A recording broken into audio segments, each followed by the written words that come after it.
Neighbors laughed at the ex-military man who built a giant wall, but when the avalanche came, Arthur Harrison woke up every morning at exactly 5 o'clock, even though he had been retired from his military career for 3 years. His wife, Martha Harrison, could no longer pretend to be asleep when he silently got up to start another day of obsessive work on the construction that was draining their savings and his sanity. The fence Arthur was building around his property was of proportions that left all the neighbors in the small village of Pine Ridge, in the interior of Colorado, completely baffled. At 15 feet tall, with planks of solid wood imported from the region, the structure was being built with a military precision only he understood. Martha watched from the kitchen window as she prepared breakfast. At 62, she had known her husband for 40 years, but she had never seen him so determined and yet so distant at the same time. Arthur measured each plank with a ruler he carried in his pocket, jotted numbers in a worn-out notebook, and worked as if his life depended on it. What bothered his wife the most wasn't just the money being spent. It was the silence. Arthur refused to explain why he was building that giant wall. Whenever she asked, he would just say it was necessary and go back to work. The neighbors had already started making nasty comments in the aisles of the local market.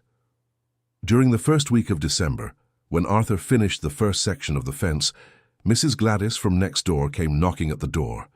She was a 70-year-old woman who had lived in the village since she was born and had never seen anything like it. "Martha, dear, you need to talk to your Arthur," said Gladys, adjusting the shawl on her shoulders.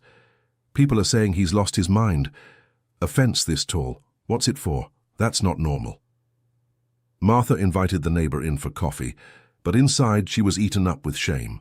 She herself couldn't answer what that construction was for. Arthur had started out of the blue. One day he simply brought in trucks of wood and started working. "He was in the military for many years, Mrs. Gladys. Maybe it's just a quirk for order." Martha tried to explain, but her own words sounded hollow. "Dear, I've known many military men in my life. My late husband worked with several.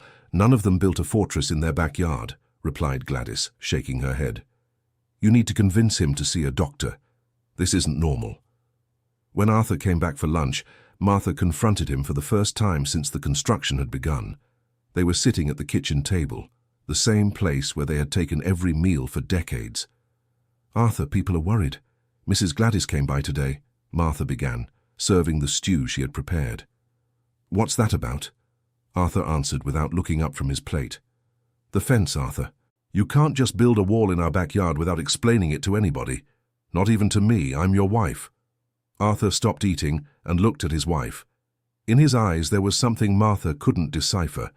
It wasn't anger, but a kind of silent urgency. "It's necessary, Martha. You need to trust me." "Necessary for what? What's that giant fence for? The neighbors are saying you've gone crazy." Arthur got up from the table without finishing his lunch. He grabbed his cap hanging from the chair and headed for the door. "When it's ready, you'll understand," he said, before going out to continue the work. Martha was left alone in the kitchen, staring at the plate of food Arthur had left half-eaten. It was the first time in 40 years of marriage that he had left the table without finishing a meal she had prepared. The tension at home was becoming unbearable. Arthur worked from dawn until dusk, stopping only to eat quickly and sleep a few hours.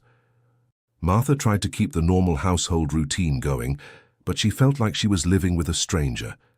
Dear listener, if you're enjoying the story, feel free to hit like and, most importantly, subscribe to the channel. It really helps us folks who are just starting out. Now continuing on. The couple's son Stephen came to visit at the end of December. At 35, Stephen worked as an engineer in Denver and came to see his parents every month. When he saw the fence his father was building, he was speechless. "Mum, what is that?" Stephen asked, pointing at the structure that already wrapped around half the property. "It's your father's project. He doesn't explain it to anyone," Martha replied, serving lunch for her son. "It looks like a fort. Why is he doing this?" "We don't know, son. He says it's necessary, but he doesn't say what for." Stephen went out to talk to his father, who was working on the back part of the property. Arthur was installing a piece of wood with hinges, like it was a gate. "Dad, can I ask what you're doing?" "I'm finishing the protective structure," Arthur answered without stopping his work. "Protection against what?" Arthur stopped and looked at his son. It was the same expression Martha had seen during lunch a few weeks earlier. "Stephen, do you remember when I served overseas?" "I remember. You spent 2 years in Alaska on an international cooperation mission." "Exactly. The Alaska Range region. I learned a lot there about avalanches and landslides, things most people have never seen in their lives." Stephen looked around. They had lived in Pine Ridge for 15 years, a quiet village nestled among hills in the mountain region of Colorado. Occasionally it snowed in winter, but nothing compared to the mountainous areas of Alaska. "Dad, there's no avalanche here. This is Colorado, not the Alaska Range." Arthur went back to work, adjusting the hinges with precision. "I hope you're right, son, but I've seen signs." "What signs?" "The slopes around the village, the incline, the type of soil, the way the snow accumulates when it falls. All of it reminds me of places where I've seen avalanches wipe out entire communities." Stephen tried to process what his father was saying.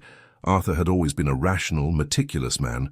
During his military career, he never made impulsive decisions, but this construction seemed way too obsessive. "Dad, even if there was a risk of an avalanche, a wooden fence wouldn't protect anyone." "It's not just a fence, Stephen. It's a deflection system. The height, the angle, the depth of the foundations. Everything was calculated to divert the flow of a possible avalanche." Stephen fell silent. His father was speaking with the same technical seriousness as always, but the project seemed completely out of touch with reality. "Dad, the neighbors are worried. Mum is suffering from the comments. Maybe you should talk to someone about this." Arthur finished adjusting the hinge and turned to his son. "Stephen, I've spent 40 years of my life protecting people. I'm not going to stop now just because some neighbors don't understand what I'm doing." That night, during dinner, Stephen tried to mediate a conversation between his parents. The tension at the table was palpable. "Dad, I understand your concern, but maybe you could explain better to Mom and the neighbors what you're doing," Stephen suggested. "I explained it to you this afternoon. The same explanation works for everyone," Arthur replied. "But Arthur, an avalanche here," Martha interrupted. "In 40 years of living in the area, this has never happened." "Earthquakes also never happened in Alaska before they happened," Arthur replied. "Just because something has never happened doesn't mean it never will." Martha Harrison got up from the table, visibly irritated. "Arthur, you're obsessed. This isn't normal. The neighbors are saying you should seek medical help. The neighbors can say whatever they want. I have a responsibility to this family, and I'm going to fulfill it." Stephen realized the situation was deteriorating quickly. He decided to spend a few days with his parents to try to understand better what was going on. The next morning, he joined Arthur in working on the fence. His father was installing reinforcements in the foundations, digging deeper than Stephen thought was necessary for any kind of residential structure. "Dad, these foundations are almost 6 feet deep. Is this for a fence or a building?" "For an efficient deflection system, the foundations need to be deep enough to withstand lateral impact," Arthur explained, showing technical drawings he had made. "Look here, Stephen. When a mass of snow comes down the slope at high speed, it needs to hit a barrier that not only withstands the impact, but redirects the flow." Stephen examined the drawings. They were detailed, with calculations of angles, material strength, and mass flow. It didn't look like the work of someone with mental problems. "Dad, where did you learn these calculations?" "During my mission in Alaska, I worked with engineers specialized in avalanche prevention. I learned that the difference between life and death in an avalanche lies in preparation." "But why do you think you need this preparation here?" Arthur stopped working and pointed to the slope rising behind the village. "Do you see that crack in the rock right where the vegetation is sparser?" Stephen looked in the direction his father was pointing. There was a lighter line on the slope, as if something had caused an old landslide. "That's a sign of geological instability. The rock has given way before. With accumulated snow and fluctuating temperatures, it could give way again. Only this time, with a lot more material piled up." Stephen began to understand that his father wasn't acting out of paranoia, but from a technical analysis he had done of the area. Still, it seemed excessive. "Dad, even if you're right about the risk, building this fence alone is a lot of work. Why not go to the local authorities?" Arthur let out a bitter laugh. "Stephen, I tried. I went to City Hall last month. The director of Public Works told me I was watching too many disaster movies. I went to talk to the volunteer fire department in the area. They told me that in 60 years of the village's history, there has never been an avalanche. And there hasn't been, has there? There hasn't been because we never had the right weather conditions to form one. But the weather forecasts for this winter are for heavier than normal snowfalls." Stephen didn't know what to think anymore. His father was presenting technical and rational arguments, but the execution of the project seemed obsessive. The family was falling apart because of it. When Stephen returned to Denver in early January, he left his parents in an even more tense situation. Martha was seriously considering going to stay with her sister in the state capital for a few weeks, just to escape the social pressure she was facing in the village. The situation worsened when the local newspaper of the region, the Ridge Sentinel, published an article about Arthur's construction. The title of the report was, "Resident Builds Fortress in Backyard." The article featured photos of the fence and interviews with neighbors who questioned Arthur's sanity. Martha Harrison found the report when she went to the market and saw several people reading the newspaper and looking at her with pitying expressions. The humiliation was so great that she left without buying anything and returned home crying. "Arthur, there's a story in the paper about your fence," said Martha, throwing the newspaper on the kitchen table. "Now everyone in the area knows we're becoming a joke." Arthur read the report in silence. The article described the fence as a bizarre structure and quoted neighbors saying it was behavior of someone with mental problems. "Martha, I don't care what others think." "But I care, Arthur. I have to live with these people. I have to look them in the face at the market, at church, at the health clinic. They look at me like I'm married to a madman." "Would you rather be seen as married to a madman or be the widow of someone who could have saved your life?" Arthur's question hit Martha like a slap in the face. It was the first time he had spoken so directly about his motivations. "What do you mean by that?" "Martha, I saw people I knew buried in avalanches. I saw entire families disappear in a matter of minutes. I know how this ends when people aren't prepared." Martha fell silent. Arthur had never spoken about his experience in Alaska in detail. She knew he had taken part in rescue missions, but she never imagined he had witnessed tragedies. "Why did you never tell me this before?" "Because they're memories I'd rather forget. But when I saw the signs of instability on the slope behind our house, all those memories came back." Martha began to realize that she might not fully know the man she had been married to for 40 years. Arthur carried traumas he had never shared. That night, she tried to talk to him about his experience in Alaska, but Arthur shut down again. He only said it was the past, and that the present was what mattered. The construction of the fence continued throughout the month of January. Arthur now worked almost 20 hours a day, stopping only for short naps. Martha was worried about her husband's health, but any attempt at conversation ended in an argument. The neighbors organized a meeting to discuss what to do about the Arthur Harrison situation. The meeting took place at the home of Mr. Wallace, who had lived in the neighborhood longer than anyone else. Mrs. Gladys, Mr. Wallace, Mrs. Beatrice, Mr. Thompson, and 8 other neighbors gathered on a Tuesday night. Martha wasn't invited, but she found out about the meeting through comments she overheard on the street. "Folks, that's not normal," said Mrs. Beatrice, pointing in the direction of the Harrisons' house. "A fence that tall, what's the need? The man has lost his mind." "I think Martha is suffering," commented Mrs. Gladys. "Today, I saw her at the market, and she looked like she hadn't slept in days." Mr. Wallace, who was 75 years old and respected as an informal leader of the community, weighed the situation. "Arthur has always been a hard-working and honest man, but this construction is bothering everyone. Maybe we should talk to him as neighbors." "Talk about what, Mr. Wallace?" asked Mr. Thompson. "The man is building a wall in his backyard. That's not a neighborly chat, that's a case for a doctor." The conversation lasted 2 hours. In the end, they decided that a few neighbors would go talk to Arthur the next day, respectfully, to try to understand what was going on. The next morning, Mr. Wallace, Mrs. Gladys, and Mr. Thompson went to the Harrisons' house. Arthur was working on the front part of the fence when they arrived. "Good morning, Arthur," greeted Mr. Wallace.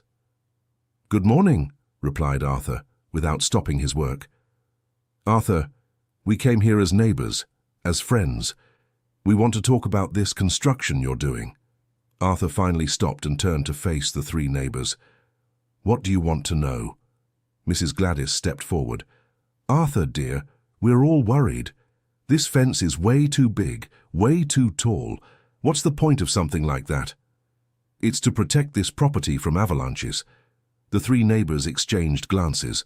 Mr. Thompson was the first to react. "Avalanche? Arthur, there's never been an avalanche here. This is Pine Ridge, not the Alaska Range." "Just because there hasn't been one doesn't mean there never will be," Arthur replied, repeating the same argument he'd used with his family. Mr. Wallace tried a more diplomatic approach. "Arthur, you have military experience, you know this stuff, but don't you think you're overdoing it a bit? A fence this high seems disproportionate." "Disproportionate would be not being prepared when it happens." The conversation was going nowhere.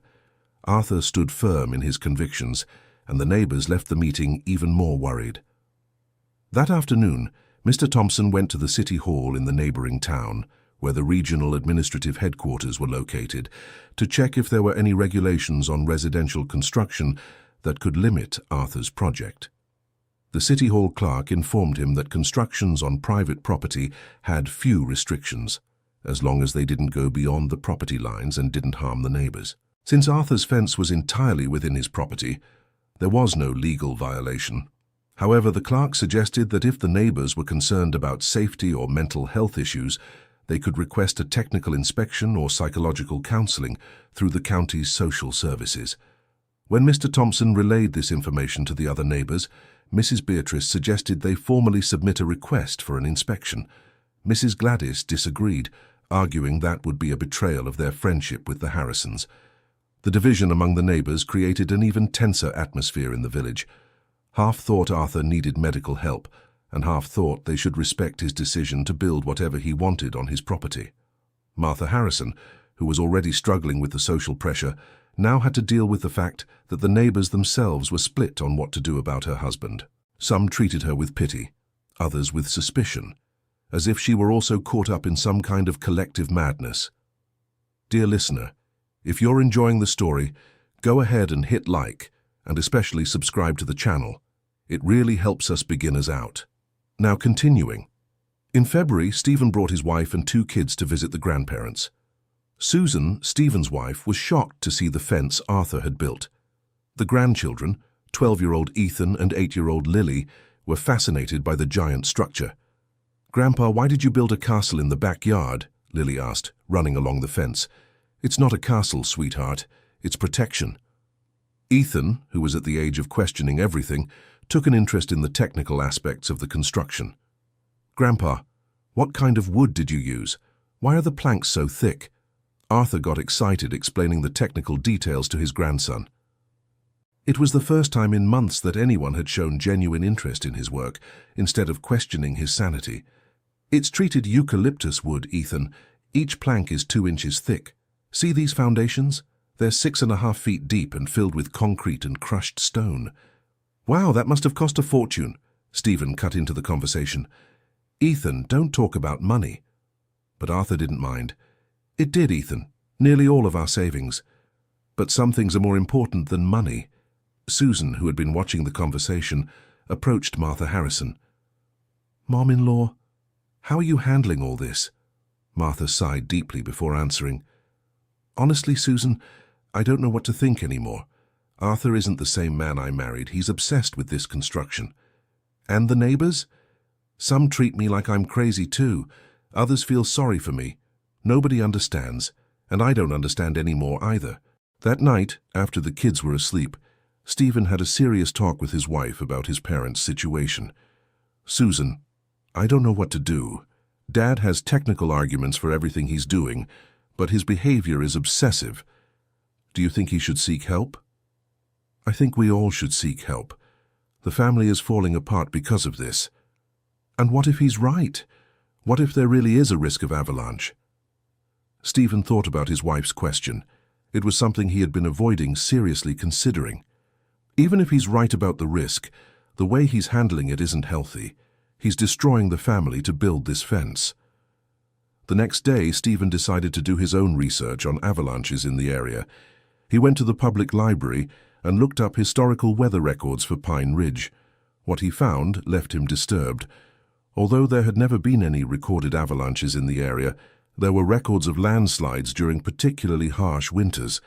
In 1975, an exceptional blizzard had caused part of a slope to slide in a neighboring town, destroying 3 houses. Stephen also found a geological study from 2010 that classified some areas of the region as potentially unstable under extreme weather conditions. The village of Pine Ridge wasn't specifically mentioned, but it was located in a moderate risk area. When Stephen showed this information to his father, Arthur showed no surprise. "I had already researched all of this, Stephen. That's why I started the construction." "Dad, why didn't you show this information to Mom and the neighbors? It would change everything." "Because people don't want to hear about risks they can't control. It's easier to think I'm crazy than to admit they might be in danger." Stephen realized his father had a valid point. People actually preferred to believe he had mental problems rather than consider the possibility they were in real danger. But Stephen also realized his father was carrying all the weight of this worry alone, and it was consuming his mental health and his relationships. "Dad, even if you're right, you can't carry this responsibility alone. The family is suffering." "Stephen, I've seen what happens to families that aren't prepared. I'd rather you hate me alive than forgive me after a tragedy." This conversation made Stephen understand that his father was acting not out of obsession, but out of an extreme form of love and protection. It was a perspective that completely changed his view of the situation. When Stephen returned to Denver, he was torn between supporting his father or supporting his mother. He understood Arthur's motivations, but he also saw Martha's suffering. In March, the situation reached a critical point when Martha announced she was considering temporarily separating from Arthur. "Stephen, I can't take it anymore. He doesn't talk to me, doesn't explain anything to me, works day and night on this damn fence. I feel like I'm married to a stranger. Mom, I understand your frustration, but maybe you two should try couples therapy before making a drastic decision." "Your father won't accept therapy. He thinks anyone who doesn't understand his fence is an idiot or crazy." Stephen realized that the situation was slipping out of control quickly. He decided to take a step he had never considered before, researching avalanche prevention experts to get a technical opinion on Arthur's project. Through contacts at the university where he studied engineering, Stephen got the phone number of a professor specialized in geology and natural disaster prevention. The professor, Dr. Harrison Sterling, agreed to visit Pine Ridge to assess the situation. When Stephen called his parents to let them know about the specialist's visit, Arthur grew suspicious. "Why do you want to bring an expert here? Don't you trust my judgment?" "Dad, it's not about trust. It's about getting an independent technical opinion. If the specialist confirms you're right, that will put all doubts to rest. And if he says I'm wrong, then you can have a conversation based on technical facts, not personal opinions." Arthur reluctantly agreed to host the specialist. Martha Harrison saw the visit as a chance to resolve the situation once and for all. Dr. Harrison Sterling arrived in Pine Ridge on a Thursday in March. He was a 50-year-old man, bald with glasses and a scholarly air that immediately inspired confidence. Stephen first took him to see Arthur's fence. Dr. Sterling examined the structure in silence for nearly an hour, taking notes in a notebook and snapping photos with a professional camera. "Mr. Harrison, could you explain your calculations for the angle of this structure?" the doctor asked. Arthur, excited to finally have someone interested in the technical aspects of his work, spent 2 hours explaining every detail of the construction. Dr. Sterling was impressed by the level of detail and technical knowledge Arthur demonstrated. "Where did you learn these techniques?" "During a military mission in Alaska, I worked with engineers specialized in avalanche prevention in the Alaska Range." "And why did you decide to apply these techniques here?" Arthur took the doctor to the spot where he had identified signs of geological instability on the slope. The specialist examined the area with instruments he had brought. After 3 hours of analysis, Dr. Sterling asked to meet with the entire Harrison family to give his assessment. The meeting took place in the living room. Present were Arthur, Martha, Stephen, and Susan. The children stayed in the yard playing. Mr. Harrison, Mrs. Harrison, after examining the structure built by Arthur and analyzing the geological conditions of the region, I need to give my technical assessment. Martha held Arthur's hand, hoping the specialist would confirm that all of this had been unnecessary. First, about the construction. Arthur demonstrates exceptional technical knowledge of avalanche prevention. The structure he built is technically correct for its intended purpose.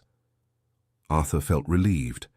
Finally, someone recognized the technical quality of his work. Second, about the need. After analyzing the geological conditions of the slope behind the village, I must confirm that there is indeed instability in the rock formation that could, under specific weather conditions, result in landslides or avalanches of considerable proportions. Martha went pale. She had never seriously considered that Arthur might be right about the danger. Third, about the probability. Although the risk exists, the likelihood of occurrence under normal conditions is low. However, weather predictions for this winter indicate the possibility of heavier snowfalls than the historical average. Stephen asked for clarification. Doctor, in simple terms, are you saying my dad was right? I'm saying your father correctly identified a real risk and took technically appropriate steps to mitigate that risk. The issue isn't whether he was right or wrong, but whether the measures taken are proportional to the risk identified. And are they proportional? Dr. Sterling hesitated before answering. Considering the traumatic experience Mr. Arthur lived through in Alaska, and considering that an avalanche in the area could indeed threaten this property, I'd say the measures are understandable. It wasn't exactly the confirmation Arthur had hoped for, nor the denial Martha wanted. It was a technical and balanced response that validated both Arthur's concerns and the family's worries. After Dr. Sterling left, the Harrison family sat in silence for several minutes. Finally, Martha spoke. Arthur, I need to understand something. Do you really believe an avalanche could happen here? Martha, I don't believe it. I know it can happen. The difference is that now we're prepared. But why didn't you explain this to me before? Why did you let me suffer all these months without knowing? Arthur looked at his wife with an expression of regret she hadn't seen before. Because I didn't want you to live with the fear I live with every day. I just wanted to protect you, without you knowing you needed to be protected. Martha began to cry. It wasn't a cry of sadness, but of relief. Finally, she understood what had driven her husband all those months. Arthur, you can't carry this weight alone. We're a family.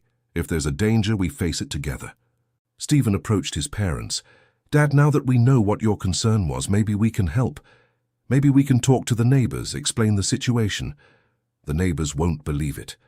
They've already decided I'm crazy. They don't know about Dr. Sterling's assessment. With the technical confirmation, maybe they'll understand. Martha agreed. Arthur, you need to give people a chance to understand. You can't just assume they'll reject you. Arthur was reluctant, but agreed to try talking to the neighbors, this time with all the technical information he had gathered. The meeting was set for the following Sunday at the local church, after the morning service. It was a neutral place, where everyone would feel comfortable. Arthur spent the week preparing a simple presentation with maps of the area, photographs of the unstable slope, and copies of Dr. Sterling's report. Martha helped him organize the material so it would be easy for people without technical knowledge to understand. On Sunday, nearly the entire village showed up for the meeting. About 40 people gathered in the hall next to the church. Arthur was nervous but determined to explain his position clearly. Mr. Wallace, as the informal community leader, opened the meeting. Folks, we all know about Arthur's situation and the fence he built. He asked to talk to us and explain his reasons. Let's listen with respect. Arthur stood up and began his presentation hesitantly. Folks, I know many of you think I've lost my mind with this construction. I can't blame you because even my own family thought that for months. There were some murmurs from the audience, but everyone remained silent.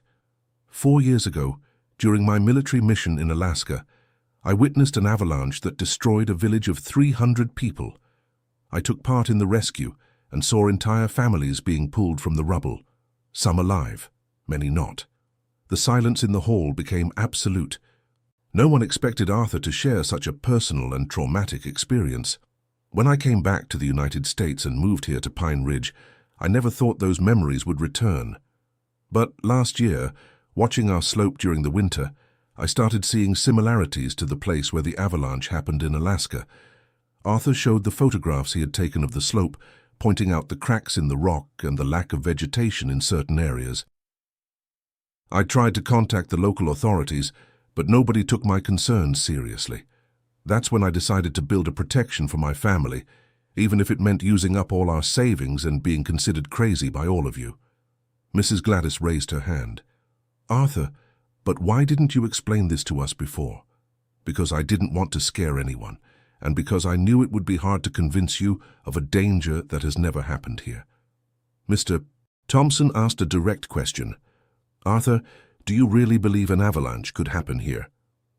Thompson, last week a specialist from the university came to assess the situation. He confirmed there is a real risk of a landslide on our slope, especially this winter, which is predicted to be harsher than normal.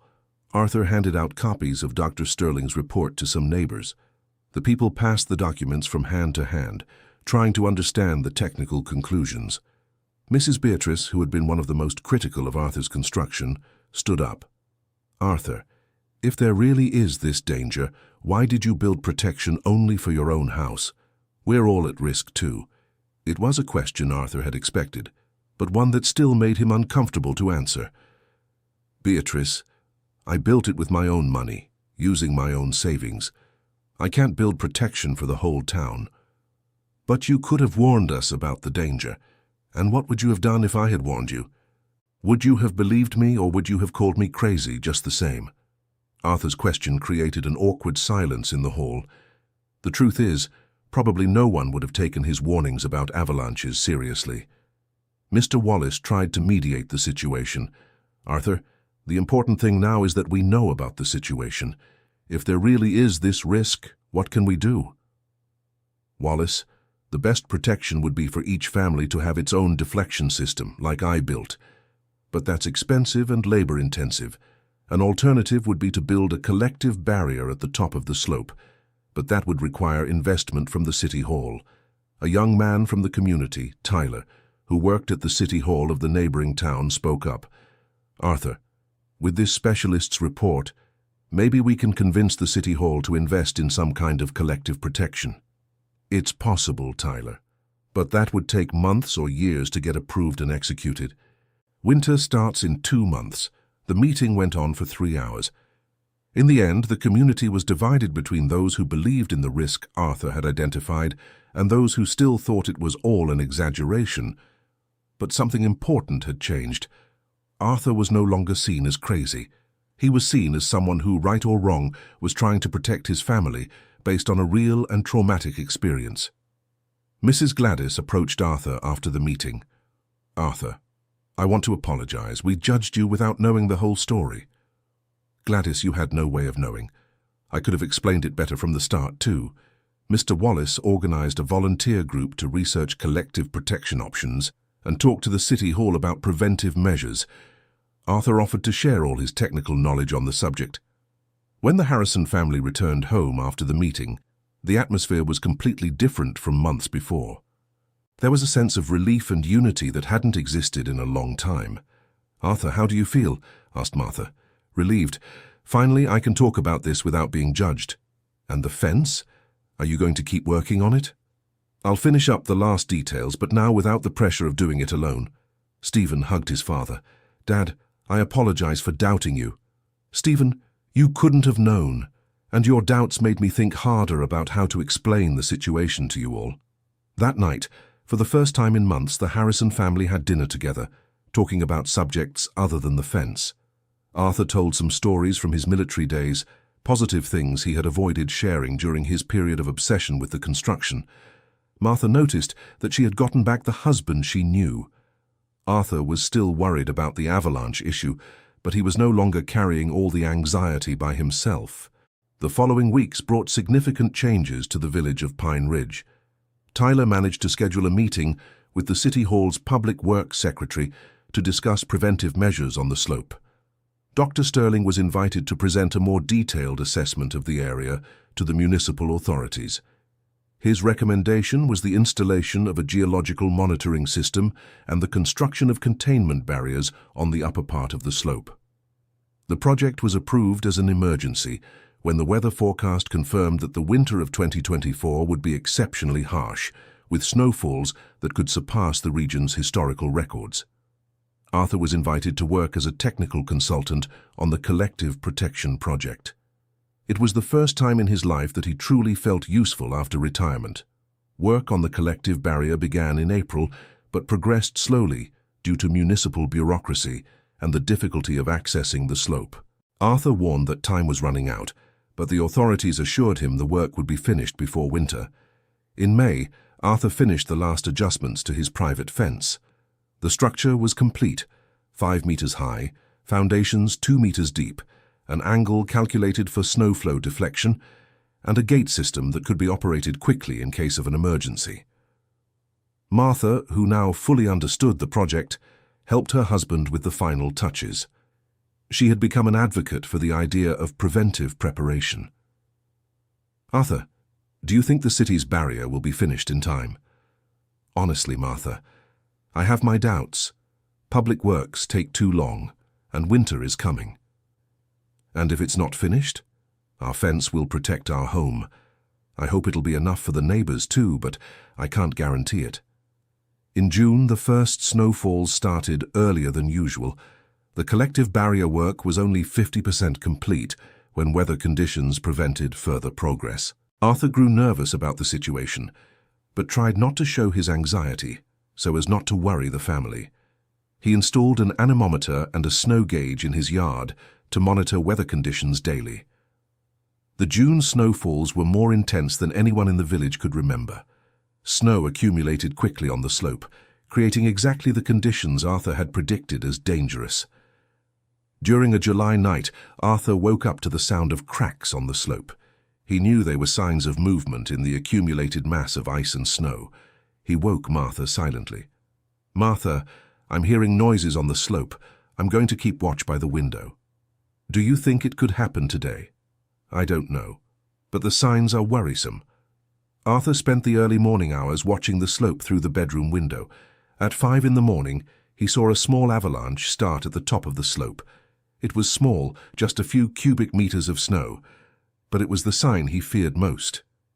"Martha, wake up. You need to wake Stephen and the kids, now." "What's going on?" "The slope started moving. It might just be a small slide, but it could also be the beginning of something bigger." Martha Harrison woke Stephen and the kids, explaining that the grandfather had detected signs of danger. Arthur called a few nearby neighbors, warning them about the movement on the slope. During the morning, the situation stabilized. There were no more slides, and Arthur began to think maybe he had overdone the alarm. But during the afternoon, very strong winds started blowing in the area, reshaping the snow accumulated on the slope in a way Arthur recognized as extremely dangerous. "Stephen, I'm going to warn the closest neighbors. If something happens, they need to be prepared." "Dad, are you sure?" "Son, I'd rather err on the side of too much caution than too little." Arthur left the house and went to warn Mrs. Gladys, Mr.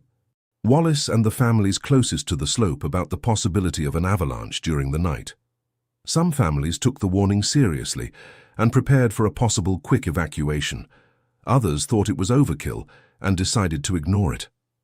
During the night, Arthur couldn't sleep. He stayed by the window watching the slope and listening for any sound that might indicate mass movement. At 2 in the morning on a Thursday in July, exactly what Arthur had predicted during all those months of obsessive construction happened.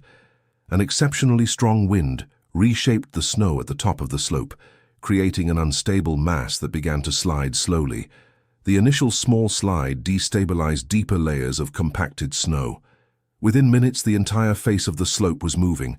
Hundreds of cubic meters of snow, ice, and rocky debris descended toward the village in an avalanche of proportions no one had imagined possible in the region.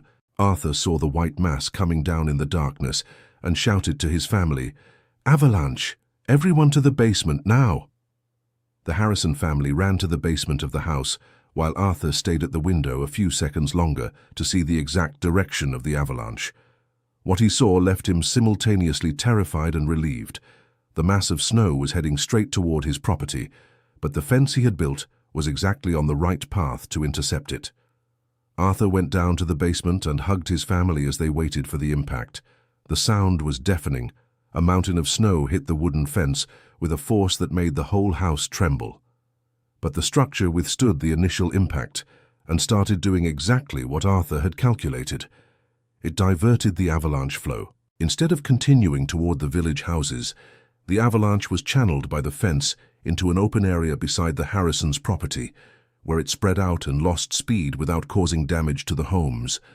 The sound of the avalanche lasted about 3 minutes, which felt like an eternity for the family in the basement. When everything fell silent, Arthur was the first to go upstairs to check the situation. What he found was both devastating and miraculous. The fence had been partially destroyed by the impact but was still standing. The entire property was covered by a layer of snow over 6 feet high, but all the village houses were intact. Arthur walked out the front door and saw neighbors emerging from their homes unharmed but in shock. Mrs. Gladys was the first to approach. "Arthur, Arthur, your fence saved us all." Gradually, the whole village gathered around the Harrisons' property to see the results of the avalanche. The fence, even partially destroyed, had clearly diverted the mass of snow that would have devastated several houses. Mr. Wallace, with tears in his eyes, came up to Arthur. "Arthur, I owe you an apology I can't even put into words. Your craziness saved our lives." "Wallace, it wasn't craziness. It was preparation." Martha Harrison hugged her husband in front of all the neighbors. "Arthur, I am so proud of you. You never gave up protecting us." The next few hours were intense with emotion in the village. The families who had been saved by Arthur's fence took turns thanking him and apologizing for the criticism they had made over the months. Stephen, who had documented the entire fence-building process, put together a report with photos of the avalanche before and after. The document would be essential to prove the effectiveness of the protection system. Dr. Harrison Sterling was called in to assess the avalanche's results. His conclusion was that without Arthur's fence, at least 6 houses would have been directly hit, with potential for serious injuries or worse. City Hall, embarrassed for not having completed the collective barrier in time, sped up the cleanup and reconstruction efforts. Arthur was officially hired as a consultant to oversee the completion of the protection project. The Pine Ridge case became a national reference in avalanche prevention. Arthur was invited to give lectures on preventive preparation in other mountainous regions of the country. More important than the public recognition was the transformation in the Harrison family. Arthur's obsession with the construction, which had nearly destroyed his marriage, turned out to be an extreme demonstration of love and care. Martha never questioned her husband's safety concerns again. She learned that sometimes the people we love take actions that seem incomprehensible, but may have deep and legitimate motivations. Stephen developed a new respect for his father and decided to specialize in natural disaster prevention. The family's experience motivated him to change his professional career. The children, Ethan and Lily, grew up knowing that their grandfather was a hero who had saved an entire village. The fence, rebuilt and reinforced after the avalanche, became a symbol of protection and preparedness for the whole community. Arthur never regretted the months of obsession and solitary work. He had carried the weight of worry alone so that his family could live peacefully until the moment the protection became necessary. The village of Pine Ridge changed forever after that night in July. The community learned to value preventive preparation and to listen more carefully to concerns that initially seemed exaggerated. Arthur Harrison, the retired former military man once considered crazy by his neighbors, became the most respected man in the village. His giant fence was no longer a joke, but a monument to the importance of being prepared for the unexpected. And when visitors came to the village and asked about the impressive wooden fence, the residents proudly told the story of the man who never gave up protecting those he loved, even when no one believed in him. Dear listener, if you're enjoying the story, feel free to hit the like button and especially subscribe to the channel. It really helps us starting out. Now, continuing. The months following the avalanche were about reconstruction and recognition. Arthur worked tirelessly with the City Hall team to establish a permanent slope monitoring protocol. Sensors were installed to detect mass movement, and an alert system was created to warn the population about dangerous conditions.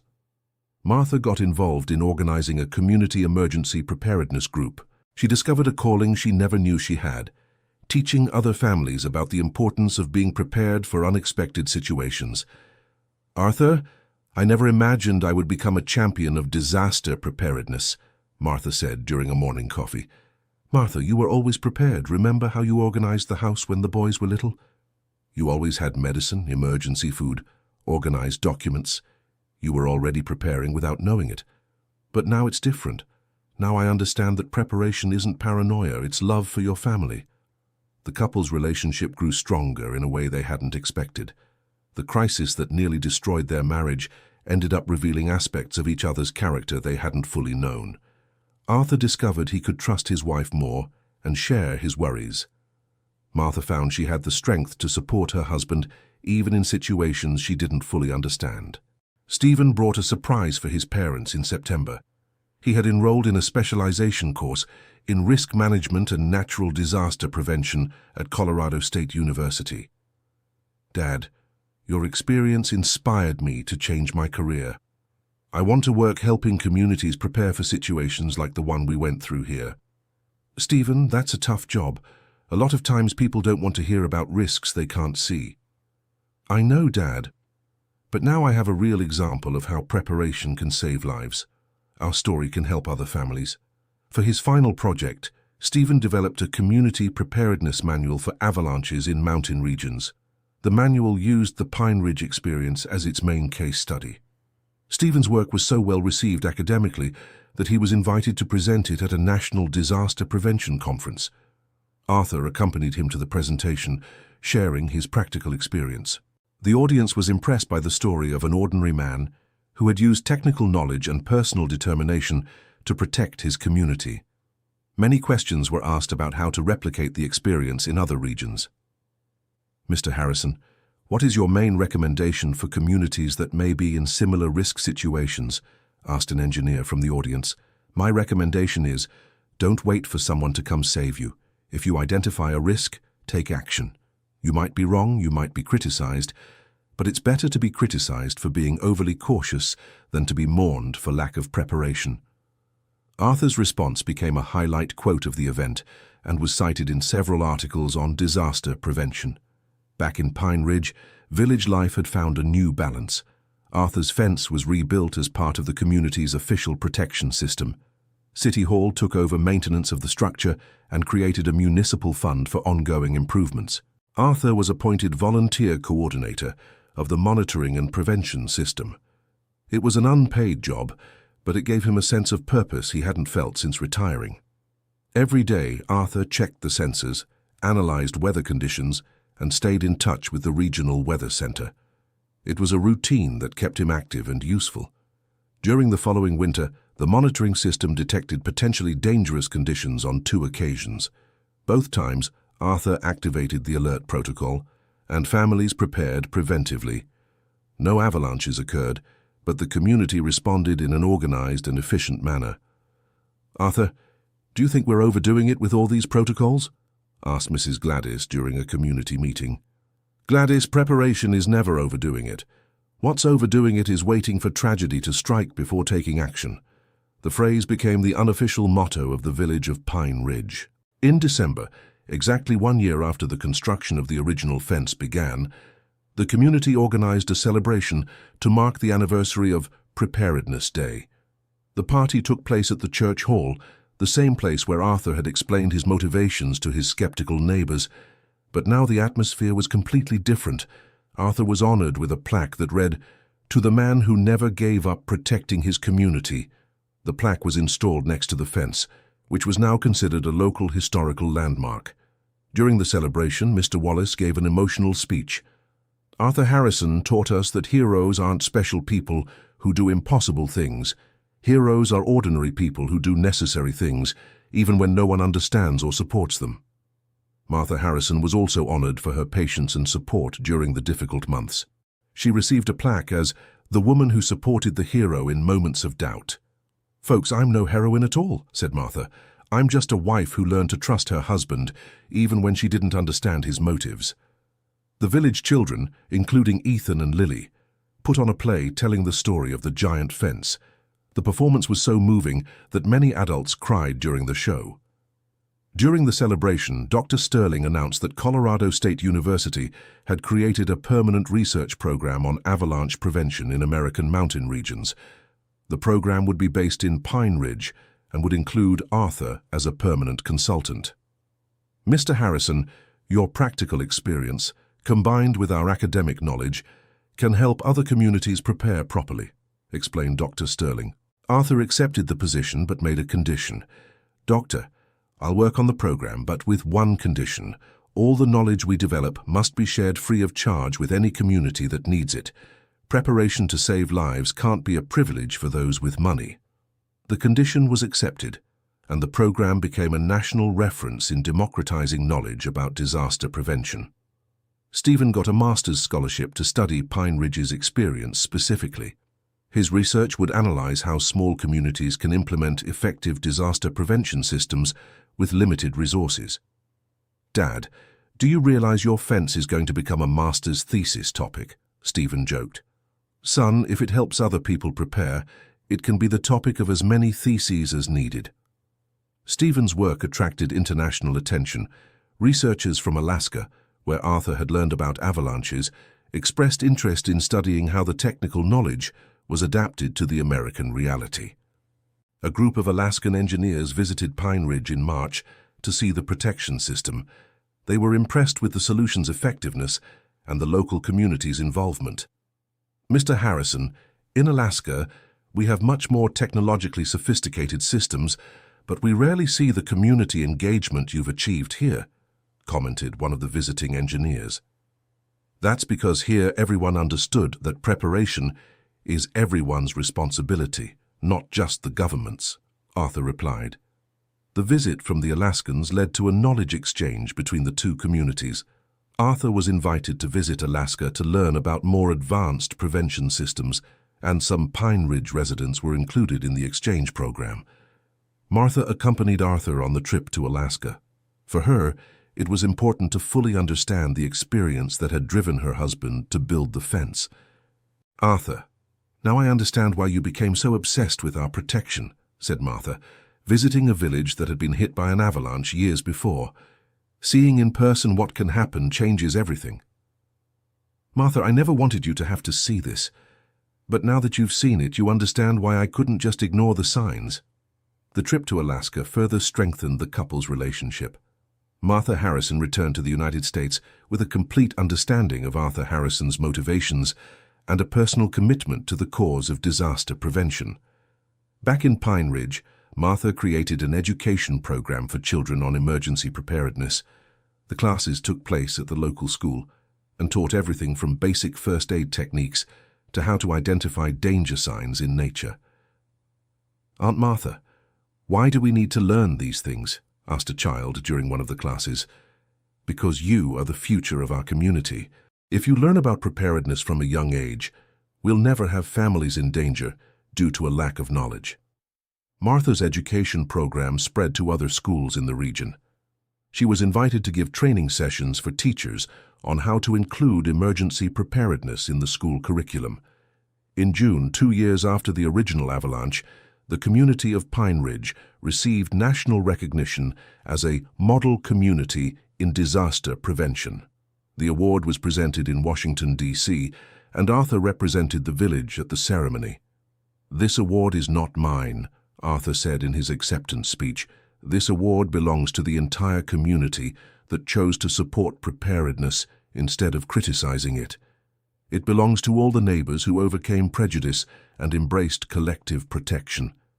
The national recognition brought visibility to Pine Ridge. The village began to receive visitors interested in learning about the prevention system and understanding community organization.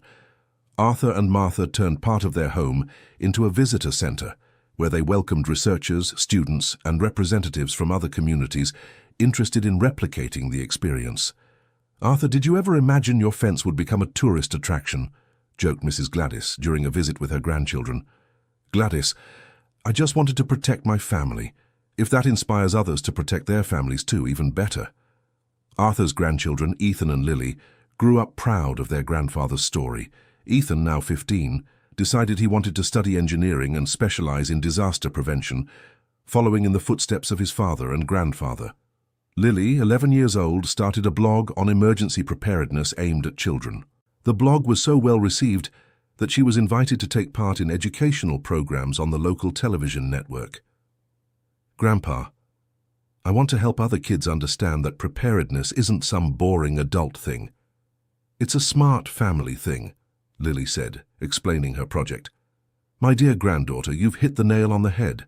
Preparedness is intelligence, not paranoia." The Harrison family became a symbol of how one determined person can transform an entire community. Their story was told in books, academic articles, and documentaries about disaster prevention, but for them, the most important thing wasn't the public recognition. The most important thing was the certainty that they had created a legacy of protection and care that would pass on to future generations. Arthur continued monitoring the slope every day, even knowing there were now automated systems doing the same work. It was his way of staying connected to the responsibility he had taken on years before. Martha kept organizing community preparedness activities, always reminding people that safety is the result of planning, not luck. Stephen finished his master's degree and was hired to lead a national program for community disaster preparedness.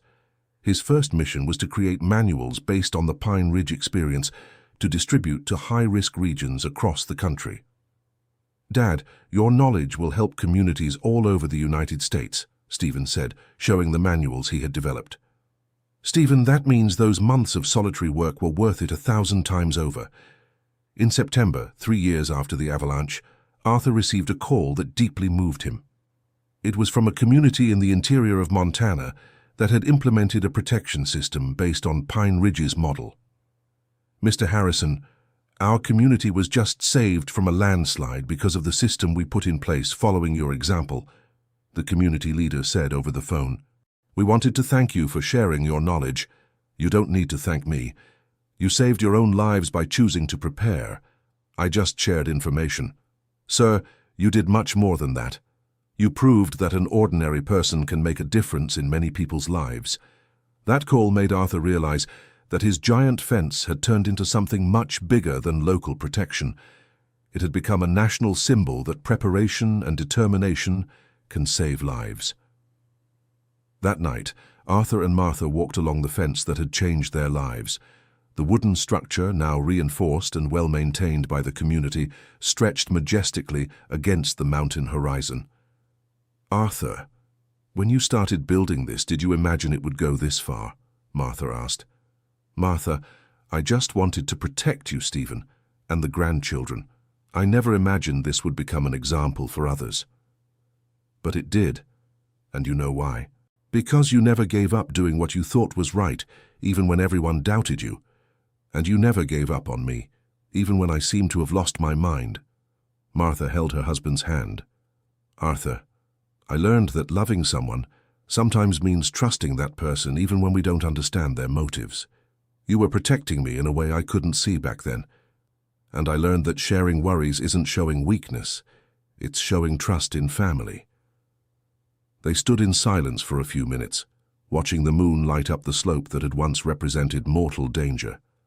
Now, with the active monitoring system and the protective barrier working, the slope looked peaceful. "Arthur, do you still worry about avalanches?" "I'll always worry, Martha. But now it's a calm worry, because I know we're prepared. And I know our community has learned to prepare too." The story of Arthur Harrison and his giant fence became legend in the mountain region of Colorado. Visitors came from far away to meet the man who had saved an entire village with determination and technical knowledge. But Arthur always made a point of correcting the narrative. "I didn't save anyone alone. I built a tool. What saved our community was the collective decision to support preparation instead of rejecting it." In November, Arthur received a special honor, The Pine Ridge fence was declared an intangible cultural heritage of Colorado as a symbol of community preparedness and collective protection. The recognition ceremony took place in the village itself, with the presence of the state governor and representatives from several universities. Arthur gave a simple but moving speech. This fence represents one simple thing. The love of a family can transform into protection for an entire community. When each person does their part to protect those they love, the result is a safer society for everyone. Martha was also invited to speak at the ceremony. I want to say to all the wives listening, sometimes our husbands do things that seem crazy, but before judging, try to understand. Maybe they're seeing something we haven't been able to see yet. Martha Harrison's speech particularly moved the women present, many of whom related to the experience of not understanding their partner's motivations. Stephen also took part in the ceremony, representing the new generation that had been inspired by the family's experience. My father taught me that preparation isn't paranoia, it's responsibility. When you love someone, you prepare to protect them. That's the lesson I'll carry to my children and to all the communities I help in the future. After the ceremony, the Harrison family welcomed visitors at home. People from various parts of the country came to thank them for their example and share their own experiences of community preparedness. An elderly woman from a rural community in Montana told how she had convinced her neighbors to prepare for floods, following the example of Pine Ridge. Mr. Arthur, when I told my neighbors about your fence, they thought I was going crazy too. But when last year's flood came, our preparations saved all the families in the community. A young engineer from Montana explained how he had used the technical principles of Arthur's fence to develop a landslide protection system in slums. Mr. Harrison, your project proved that effective solutions don't have to be expensive or complicated. They need to be well thought out and suited to the local reality. Each story shared by the visitors confirmed to Arthur that his decision to build the fence had been right. But more importantly, it confirmed that knowledge, when shared, multiplies and saves lives. At the end of the day, when all the visitors had left, the Harrison family gathered for dinner. It was a simple scene but full of meaning. 4 generations around the table, united by the experience that had nearly divided the family and ended up strengthening all bonds. Grandpa, what's the most important thing you learned from all this? Asked Lily, always curious.